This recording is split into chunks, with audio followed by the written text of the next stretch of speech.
Greetings, Minecrafters, and welcome to another just exciting discussion today. I'm sure a very favorite popular topic for many. I had to tell you, I just had to go into this little path because the wildflowers are like not even just a little taller than me. Deer flies are everywhere though, but they're like, I feel like I'm in Alice in Wonderland or something. I don't know. So I don't go down this path because here comes little G. They're way taller than both of us. Isn't this fun? It's like this little path with these huge, ginormous flowers. I forget what they're called. It's called August something. I think that's their name. Anyway, okay, so, it's tough to be anxious back here for sure. And that's the topic we want to talk about is the anxiety spiral. And so for actual talkback techniques, I've done a bunch of videos on that. So if you haven't seen those, you want to just go back, look through and find those. But for now, I'd like to talk about the anxiety spiral.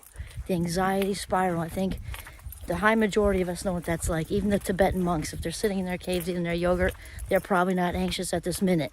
But then you've got to ask, did they have any anxiety in their life? What drove them to be a monk? I'd say I can't imagine there's a human being in this world who hasn't experienced it, right? Hasn't at least experienced it, and some have it more than others.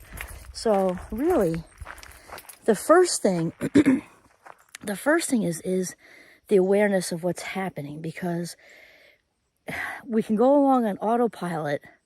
Kind of somebody asks you, oh, am I anxious? You're like, duh, of course. But to actually bring that into awareness that it's happening at this minute and that it's a spiral. It's a spiral, just, like that. And then usually lands us in a very, not so good place. So the first thing is to get it that when you've been in a conversation with somebody, or not, or maybe the conversation was 3 days ago, but you're reliving it now, which is what's causing it to send you into a spiral. And so then to realize that a button's been pushed.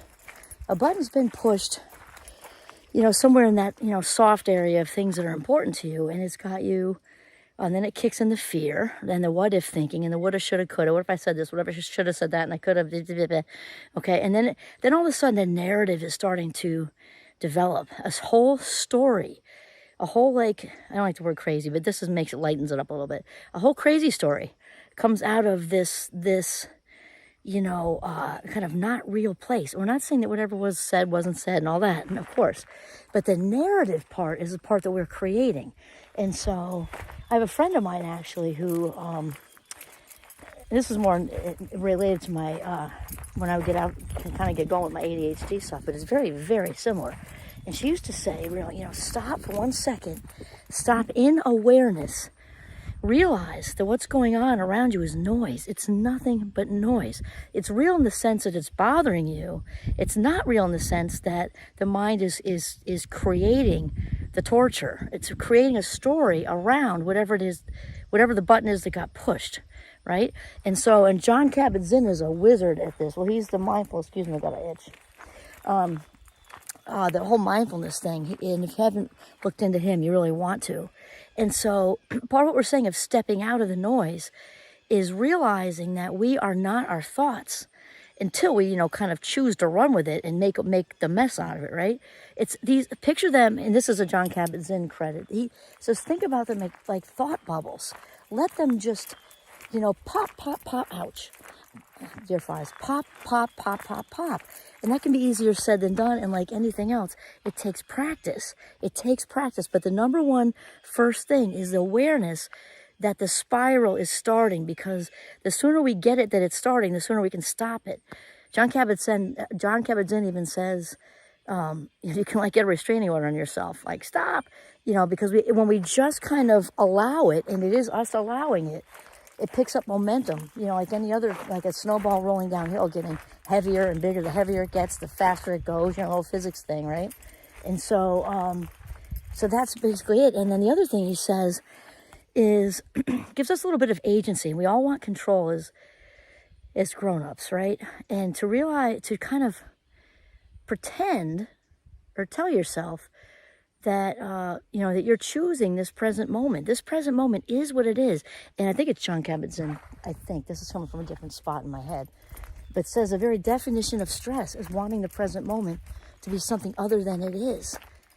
So the example I give my students is if somebody if you're on the highway, let's say, close to dusk, but it's still light out, your cell phone is dead, and you blow a tire.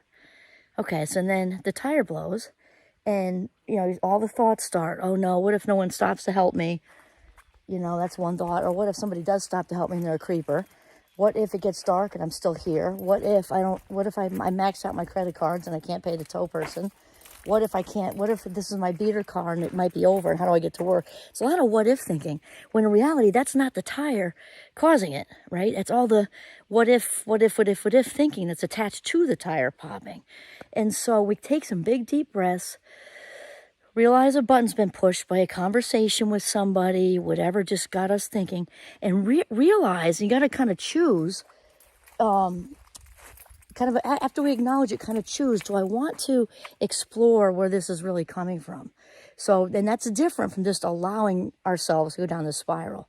Because if we can get that, wow, that button that was just pushed in me with a woulda, coulda, shoulda brought me back to feeling not enough for some reason. If that's really what's going on, you can stop the spiral too by getting that it stirred up something bigger, and then talk back to that, because I am enough. This is all noise. This is just all noise. I am very much enough, and go down that road.